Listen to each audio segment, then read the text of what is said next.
که آشوب رو به سر تا سر سابیسن وارد کردن.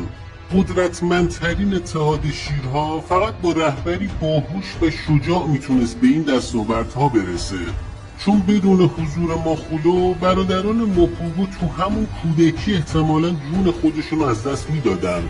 توی ویدیو داستان شیر افسانه‌ای ماخولو رو براتون تعریف میکنم، شیری که برای پادشاهی متولد شد. تو سال 2000 گله اسپارتا پراید تحت کنترل شیرهای وست استریت بود. تو همین سال و سال 2002 5 توله شیر نر تو گله اسپارتا به دنیا اومدن که بعدها به نام اتحاد موپوگو معروف شدن. تو سال 2000 گله اسپارتا یکی از شیرهای نر نیمه بالغ خودش از دست داد. پدران موپوگو تو تقابل با دو اتحاد به نامهای اسپید تراک و رولر کوستر بسیار ضعیف شده بودن، طوری که احتمال داشت گله رو از دست بدن. تو همون روزا بود که یه شیر جوان 20 ماهه وارد گله شد. انتظار میرفت پدران موپوگو با شیر تازه وارد بجنگن، ولی در کمال ناباوری اونا پذیرفتنش، شیری که بعدها به نام ماخولو شناخته شد.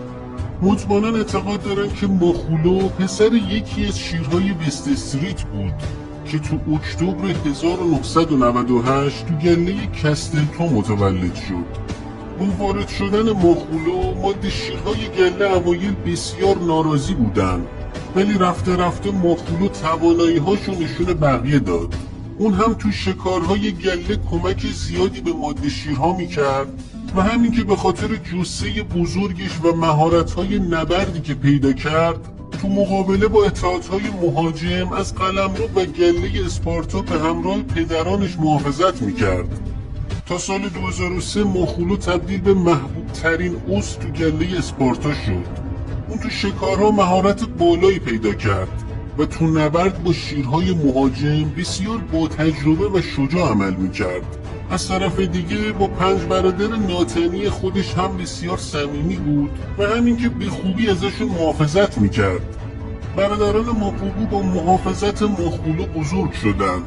اونا نه مثل یه برادر بزرگتر بلکه مثل یه پدر به ماخولو احترام میذاشتن. به خاطر همینه که بعضیا به ماخولو لقب پدرخوانده موپوگو